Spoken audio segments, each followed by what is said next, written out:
வணக்கம் நண்பர்களே, நாம் இன்னைக்கு இந்த வீடியோவில் என்ன ஒரு முக்கியமான தகவல் பற்றி பார்க்க போகிறோம் அப்படின்னு சொல்லிட்டு பார்த்தீங்கன்னா, சிடபிள்யூசி சீசன் 7 அப்படிங்கிற ரியாலிட்டி ஷோ இன்றைக்கி ஒரு பெரிய ப்ராப்ளம் ஆயிருக்கு அப்படின்னு சொல்லிட்டு நமக்கு எல்லாருக்குமே நல்லாவே தெரியும். இன்றைக்கி விஜய் டிவியில் ரொம்பவும் மோஸ்ட் பாப்புலரான குக்கிங் ஷோவாக இன்றைக்கி சிடபிள்யூசி இருக்குது. ஈவன் சிடபிள்யூசி மாதிரியே சன் டிவியில் டாப் குக்கு டூப் குக்குன்னு ஒரு ஷோவும் இருக்குது. அந்த வகையில் ரொம்பவும் டிஆர்பி ரேட்டிங்கில் ஹிட் கொடுத்த ஷோ அப்படின்னே சொல்லலாம். 6 சீசன்களை வெற்றிகரமாக கடந்து 7வது சீசனில் இன்றைக்கி அடி எடுத்து வச்சிருக்குது. அந்த வகையில் சீசன் லான்ச் பண்ணும்போதே நிறைய சலசலப்புக்கு மத்தியில் தான் லான்ச் ஆச்சு. ஏன்னா நம்மளுடைய பழைய ஆங்கர் இல்லை, அது மட்டும் இல்லாமல் எல்லாருமே ரசித்து பார்த்த நிறைய கோமாளிகள் இல்லாதது அதில் ஒரு பெரிய ப்ராப்ளமாக இருந்தது. அது மட்டும் இல்லாமல் செஃப் வெங்கடேஷ் பட் சார் இல்லாதது, அதுக்கு பதிலாக ரோஜா மேம் செஃப்பாக வந்திருக்கிறது, அதாவது ஒன் ஆஃப் த ஜட்ஜாக வந்திருக்கிறது.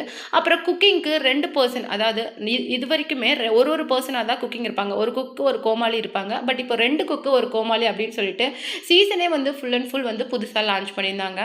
அந்த வகையில் இந்த சீசனில் ஒரு கோமாளியாக பிக் பாஸ் சீசன் 9ஓட கண்டஸ்டண்டான திவாகர், அதாவது வாட்டர்மெலன் ஸ்டார் அப்படிங்கிற திவாகரை உள்ளே போட்டிருந்தாங்க. அவர் வந்து அந்த சீசனில் வந்து எந்த அளவுக்கு ஒரு டாக்ஸிக்கை ஏற்படுத்தியிருக்காரு அப்படின்னு சொல்லிட்டு பார்த்தீங்கன்னா, அவர் வந்து அங்கே இருக்கிற நிறைய உமன்ஸ் கிட்ட ரொம்ப அப்யூசிவான வேர்ட்ஸை யூஸ் பண்ணி பேசியிருந்ததுனால புகழ், கானா, வினோத், மாக்காப்பா அப்படின்னு சொல்லிட்டு அவங்க 4 பேருக்கும் பெரிய ப்ராப்ளம் ஏற்பட்டிருக்கு. இதனால் தன்னை வந்து அவங்க இரும்பு ராடால் அடித்து அங்கேருந்து விரட்டிட்டாங்க அப்படிங்கிற மாதிரி திவாகர் வந்து கம்ப்ளைண்ட் பண்ணியிருக்காரு.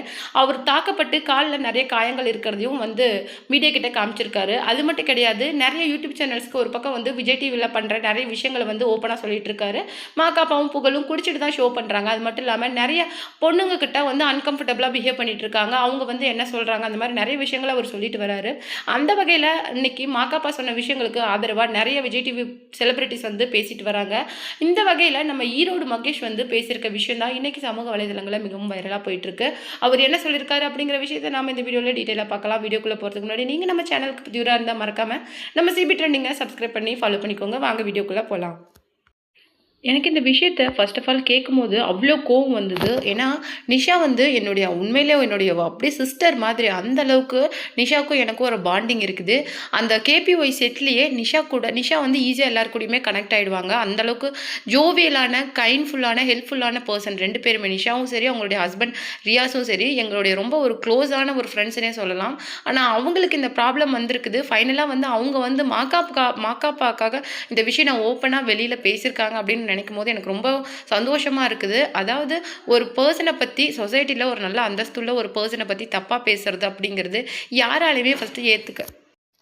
மாக்காப்பா மேலெல்லாம் குடிச்சிட்டு தான் அவர் ஷோ பண்ணுறாரு. அது மட்டும் இல்லாமல் நிறைய பொண்ணுங்க கூட அவர் ரிலேஷன்ஷிப்பில் இருக்காரு, அன்கம்ஃபர்டபுளாக பொண்ணுங்களை ஃபீல் பண்ண வைக்கிறாரு, வல்கரான ஜோக்ஸ் பேசுகிறாரு அப்படின்னு சொல்லிட்டு இவ்வளோ விமர்சனங்களை ஒரு மனுஷன் மேலே வச்சா அது இப்படி வைக்கிறதே ஃபஸ்ட்டு தப்பு. அதை யாரும் நீங்கள் கொஷின் பண்ண மாட்டேங்கிறீங்க. ஆனால் அவர் ஒரு பெரிய ஆள் அப்படின்னு சொல்லிட்டு யூடியூப்பில் இன்றைக்கி இன்டர்வியூ மேலே இன்டர்வியூ எடுத்து அவர் சொல்கிற விமர்சனங்களை கொண்டு வந்து நீங்கள் மாக்காப்பா கிட்ட கேட்குறீங்க அப்படின்னா, அப்போ இத்தனை வருஷம் மாக்காப்பா மேலே வேற யாராவது இந்த மாதிரி குற்றச்சாட்டுகள் இருக்குதா? இல்லை யாராவது வேற உமன் வந்து இன்றைக்கி மாக்காப்பா மேலே கம்ப்ளைண்ட் பண்ணியிருக்காங்களா? இது எப்படி உங்களால் ஒத்துக்க முடியுது? கண்டிப்பாக இன்றைக்கி ஒரு பர்சனுக்கு அகேன்ஸ்டாக 50 பேர் பேசுகிறாங்க அப்படின்னா தப்பு கண்டிப்பாக அந்த ஒரு பர்சன் மேலே தான் இருக்கும். ஏன்னா ஒருத்தருக்கு எதிராக 50 பேர் பேசுகிறாங்க அப்படின்னா அந்த ஒருத்தர் அப்படி என்ன தப்பு பண்ணியிருப்பாங்க அப்படிங்கிறத ஏன் நீங்கள் யாரும் யோசிக்க மாட்டேங்கிறீங்க? அது மட்டும் இல்லாமல் நீங்கள் குடிச்சிட்டு தான் ஹவுஸ் பண்ணுறீங்களா? அது மட்டும் இல்லாமல் புகழோட ஹஸ்பண்ட் வந்து இரும்பு ராடால் அடிச்சிருக்காங்க அப்படின்னு சொல்கிறாங்க. இந்த மாதிரி கொஷின்ஸை வந்து உங்களுக்கே கேட்குறதுக்கு இதெல்லாம் முட்டாள்தனமாக தெரியல. அந்த கொஷின்ஸை வேறு நீங்கள் இவங்ககிட்ட கேட்குறீங்க. இன்றைக்கி இந்த ப்ராப்ளம் இவ்வளோ சிவியராக இருக்குது அப்படின்னு தான் சம்மந்தப்பட்ட நிஷாவே இன்றைக்கி வந்து வெளிப்படையாக வந்து இதுக்கு நாங்கள் எங்கே வேணாலும் வந்து இன்றைக்கி சாட்சி சொல்கிறோம், கண்டிப்பாக வந்து திவாகரை உள்ளே வச்சே ஆகணும் அப்படிங்கிற மாதிரி சொல்லியிருக்காங்க. இது ஒரு பொண்ணோட விஷயம் அப்படிங்கிறதுனால தான் எனக்கு தெரிஞ்ச விஜய் டிவிலேருந்து எந்த விதமான ரியாக்ஷனும் இல்லை அப்படின்னா இது அவங்க ரொம்ப வேறு மாதிரி டீல் பண்ணியிருப்பாங்க.